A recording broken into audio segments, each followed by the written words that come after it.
I shall resign the presidency effective at noon tomorrow.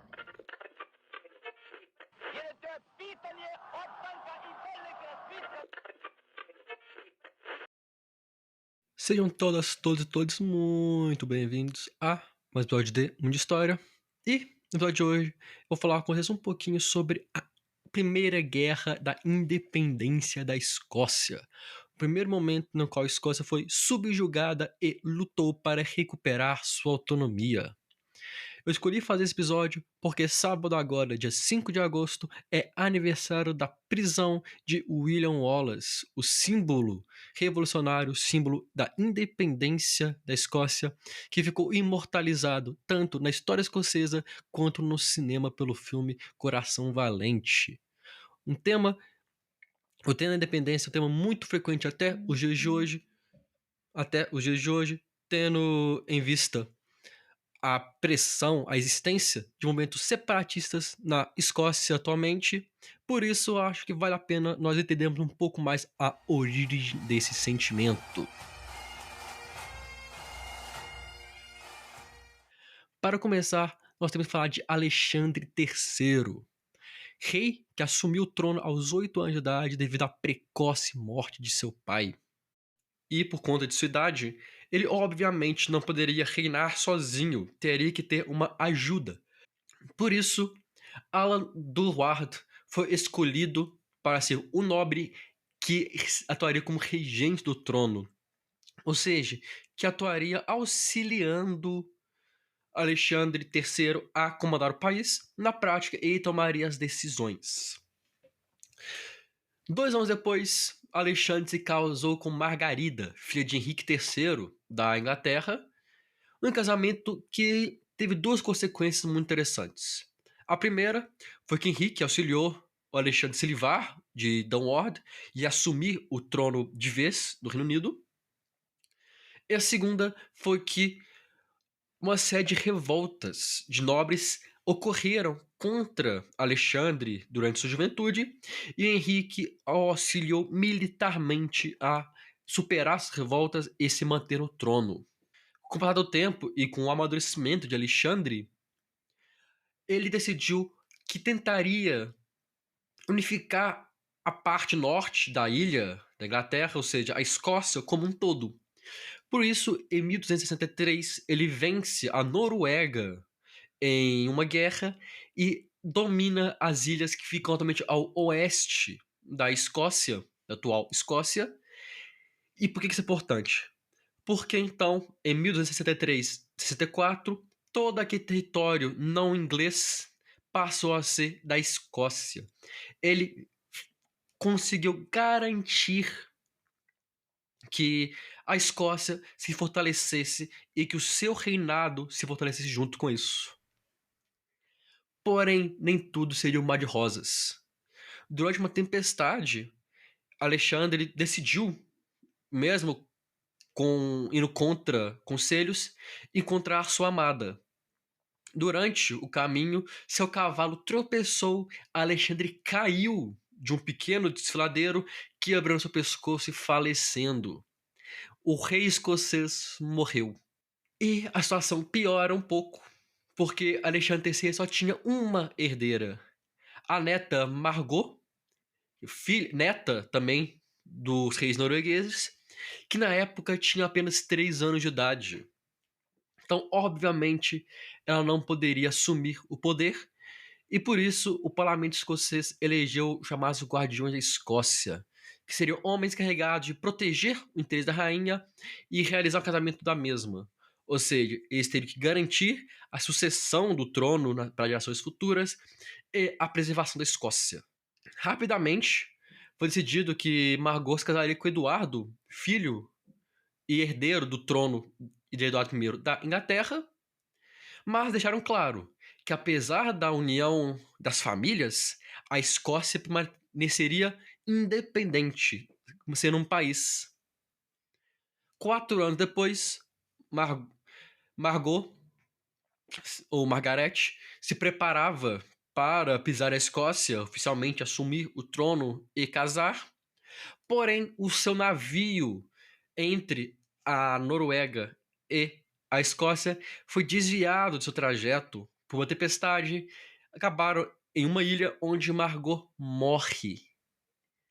A única herdeira do trono escocês morre e, obviamente, pela idade dela, ela não deixou nenhum filho ou filha. E aí vem a questão: quem assumiria o trono? Rapidamente, Eduardo I, o rei inglês, indicou seu grande amigo John Balliol para assumir o trono escocês e foi prontamente atendido. Um inglês extremamente próximo e influenciado pela Inglaterra assumia o trono da Escócia. Obviamente, o descontentamento foi generalizado. Os escoceses ficaram extremamente incomodados de serem subordinados, ter que jurar lealdade a um inglês. E principalmente um inglês tão influenciável pelo rei da Inglaterra. Em 1294, ainda no começo do reinado de John, Inglaterra e França entrariam em guerra. E, por ser aliado, era esperado que a Escócia ajudasse o seu vizinho ao sul. Porém, isso não aconteceu. E o mais interessante é que John se alia à França, chegando a garantir aos franceses que lutaria aos seus lados caso os francos fossem atacados. Obviamente, o Eduardo I não toleraria isso. Reunindo cerca de 30 mil homens, Eduardo marchou em direção a Edimburgo, capital escocesa, e na Escócia como um todo, rapidamente derrotando John e o retirando do trono escocês, e forçando os nobres escoceses a jurarem lealdade a si mesmo, jurar lealdade ao Eduardo I. Com a queda de John, a Inglaterra passou a exercer o domínio completo da Escócia. A Escócia chamava ser independente, mas basicamente subordinada à coroa inglesa. Tanto que durante uma guerra entre a Inglaterra e a Espanha, a Escócia forneceu soldados e pagou tributos para financiar a guerra. O mais interessante é que qualquer nobre que conseguisse um pouco mais de prestígio, de apoio, de força e que pudesse ser um possível novo líder revolucionário escocês era rapidamente perseguido pela Inglaterra, que não toleraria nenhum escocês ameaçasse o domínio da parte norte da ilha.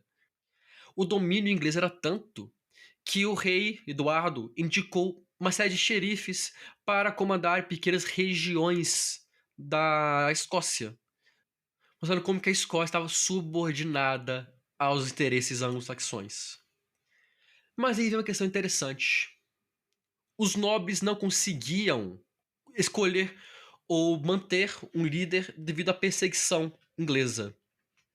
Mas o povo como um todo da Escócia, as camadas mais baixas, viram em um rebelde uma figura interessante. William Wallace, que inclusive assassinou um dos representantes ingleses na Escócia, foi rapidamente apoiado e escolhido como um novo líder da Escócia. Um cargo esse que ele assumiu com muito liderando uma série de vitórias escocesas e sendo eleito guardião da Escócia. Ele de fato se tornou o líder escocês. Sua imagem é tão grande que ele foi homenageado, como eu disse, no filme Coração Valente, que mostra a sua batalha, a sua luta pela Escócia e sua morte. Apesar das vitórias iniciais, o exército de Eduardo era muito superior. Rapidamente, a Escócia foi sendo derrotada e a situação pioraria em 1305, quando, em 5 de agosto, William Wallace foi capturado por um escocês traidor, levado à Inglaterra, onde seria preso por traição. A sua prisão seria então transformada em pena capital. William Wallace, no final de agosto, foi arrastado nu pela cidade, torturado, enforcado e esquartejado, tendo seus membros espalhados por 5 cidades, com uma mensagem de que a Inglaterra não aceitaria nenhuma pessoa tentar romper com seu domínio sobre a Escócia. William Wallace morre, porém o seu legado vive, e mais do que isso, a força, a vontade da independência da Escócia se manteve firme e forte. 2 guardiões, então, passaram a ser cogitados, secretamente, obviamente, pelo clero para assumirem o comando da luta pela independência e o trono da Escócia. Roberto Bruce e John Comyn. 2 nobres ricos que durante 10 anos não realizaram nenhuma grande ação. Foi apenas em 1306, quando Bruce assassina Comyn durante uma discussão, que o clero o coroou rei da Escócia, sabendo que era inevitável uma reação e que era necessário uma ação escocesa. Porém, a situação não seria fácil. Um novo rei na Escócia, ou primeiro um rei aclamado, significaria que a Inglaterra iria intervir novamente, o que de fato aconteceu. E para piorar a situação, a família de John Comyn, o assassinado, queria vingança e também passaram a juntar um exército e ir atrás de Bruce. Pressionado de todos os lados, Bruce foi forçado a fugir e permaneceu quase um ano em exílio. Porém, a sua volta seria definitiva e marcante. Por quê? Robert Bruce volta determinado e confiante. Ele reuniu um grande e poderoso exército e derrotou qualquer um que se opusesse, que se colocasse no caminho, tanto o inglês quanto a família de Comyn. Pouco depois do retorno e das 6 vitórias de Bruce, Eduardo I, seu grande inimigo e monarca inglês, morre sendo o trono herdado pelo seu filho Eduardo II. Herdeiro esse inexperiente política e militarmente. Tanto que Robert conseguiu, de 1307 a 1314, uma série de vitórias militares na Escócia, dominando a Escócia em si, realmente se colocando como protetor e líder monárquico escocês. A situação seria definida em 1314 na Batalha de Bannock Burn, onde Eduardo II liderou 20 mil ingleses contra 10 mil escoceses liderados por Robert Bruce. Apesar de terem cerca de dobro de soldados, os ingleses foram massacrados. 1.200 cavaleiros e nobres foram mortos ou feridos e mais de 10 mil soldados, ou seja, os servos, como toda a camada mais baixa do exército e da sociedade, morreram em batalha ou na jornada de volta para casa. Robert conseguiu uma vitória fantástica, liderando na linha de frente o seu exército. Vitória essa que seria consolidada primeiro em 1327, quando o Papa João XXII escreveu a Declaração de Arbroath, declarando que a excomungão que havia ocorrido contra o líder escocês não era válida, tendo em vista que a Escócia era vítima de uma série de ataques violentos da Inglaterra. E em 1328, quando Eduardo II foi deposto pela sua esposa Isabela, rainha consorte, que assina o Tratado de Edimburgo, reconhecendo a independência da Escócia. Em 1328, após décadas de luta e milhares de mortes, a Escócia volta a ser independente. Liberdade e independência que duraria cerca de 3 séculos como um todo, quando a Escócia perde parte de sua independência pela união das coroas escocesas e inglesas durante a Revolução Inglesa, e a perda quase total da independência em 1707, com a formação do Reino Unido da Grã-Bretanha e da Irlanda, na época Irlanda como um todo. Quando formam essa união, esse reino, essa união de reinos, e a Escócia passa a ser totalmente subordinada à Inglaterra ou à coroa britânica. Até o dia de hoje, a Escócia faz parte do Reino Unido, mas a cada ano que passa, o movimento separatista, o movimento pela independência, se fortalece cada vez mais. Movimento esse que ganhou muita força pela saída do Reino Unido da União Europeia e, mais recentemente, pela morte da Rainha Elizabeth II. Rainha essa que era considerado um símbolo da união monárquica, da união dos países da Commonwealth, os países que têm a realeza britânica como chefe de Estado. Eu recomendo muito escutar o episódio Xadrez Verbal, onde o Felipe e o Matias falam sobre a morte da Rainha Elizabeth e suas consequências para os domínios britânicos, tanto na Europa quanto no mundo como um todo.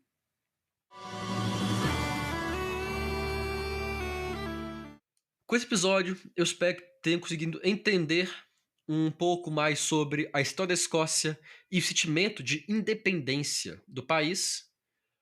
Espero que tenham gostado. Agradeço a todo mundo que escutou o episódio até aqui. Agradeço em especial o Felipe, vulgo, Dom Ratão, que financia o nosso podcast.